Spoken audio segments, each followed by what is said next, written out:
DreamWorks may have two of the best animated trilogies to date. It's Kung Fu Panda versus How to Train Your Dragon on Movie Feuds.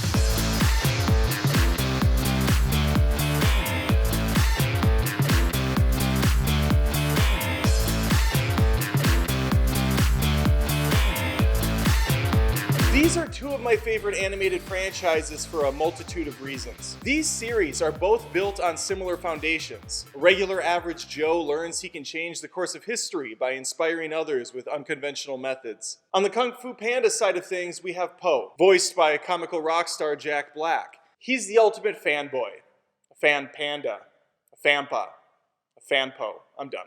He completely idolizes a group of kung fu legends known as the Furious Five.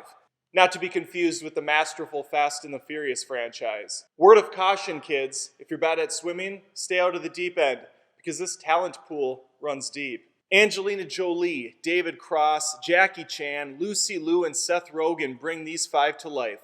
Dustin Hoffman trains the talent as Master Shifu, who is apparently a red panda. I had no idea until I looked up his character on IMDb.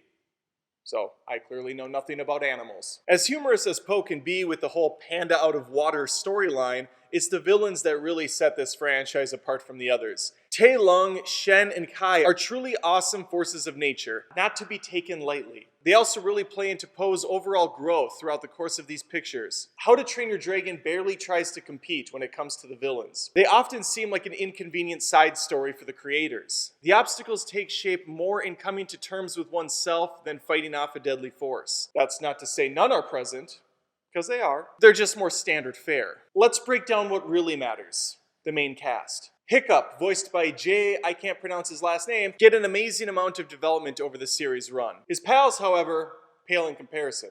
Some getting even dumber over the course of years. Gobber, Snoutlout, Fishlegs, and twins Roughnut and Toughnut provide plenty of laughs, but I feel the ball was really dropped on them by the end of the trilogy. The same, fortunately, can't be said about Astrid, voiced by America Ferrera, who feels like a real person, changing and growing alongside Hiccup. Gerard Butler and later Cate Blanchett class the place up a bit as Hiccup's parents. The other main protagonist, Toothless, is just a joy to watch in every one of these films, and his story arc mirrors that of his best friend Hiccup. It's done perfectly. This is Berk, home to fearless Vikings and vicious dragons. For generations, they battled until one fateful night, Hiccup shoots down the legendary Night Fury. After going against everything he was raised learning, he nursed the dragon back to health by creating a makeshift tail fin and formed an incredible bond. The rest is history.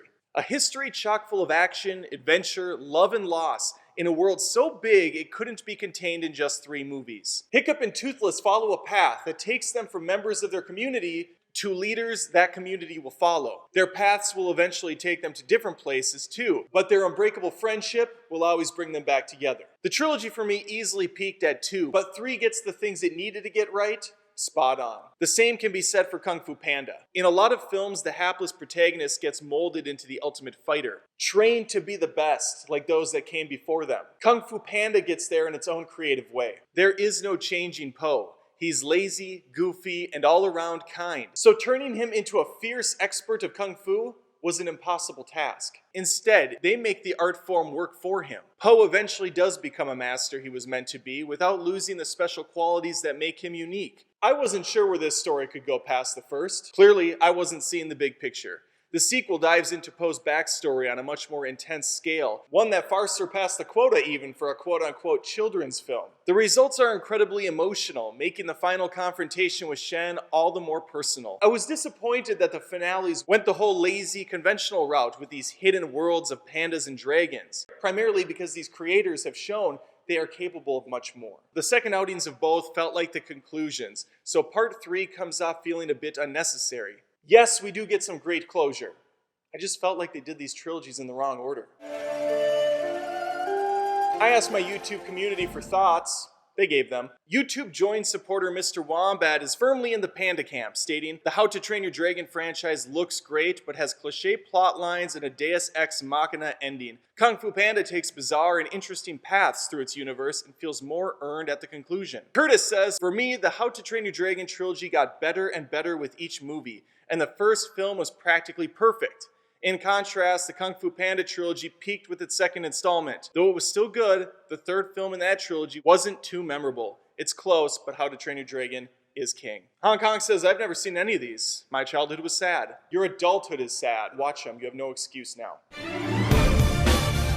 This is really splitting panda hairs at the end of the day. The art in both is wonderful. The score is very debatable as well, as there are some great compositions all around. I prefer the How to Train Your Dragon main theme, but I'm just a simple peasant. Panda easily wins in terms of its creativity. Not only does it have beautiful 3D visuals, there are moments of amazing 2D illustration on display. Action-wise, I would get my fill from the Kung Fu series as well. How to Train Your Dragon 2 has some terrific set pieces, and the Alpha vs. Omega battle is really hard to top. The prison break from the first Panda outing is peak action in my book. There does seem to be an extra layer of polish to the How to Train Your Dragon series, with an incredible amount of detail by the third. It's really taster's choice here, folks.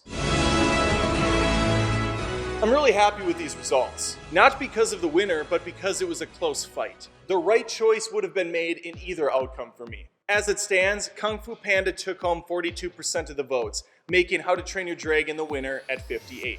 I'm more partial to the How to Train Your Dragon series personally, but I would love to revisit Po and his pals again. Thanks for watching the episode, and remember, this is more than just reviews, this is Movie Feuds.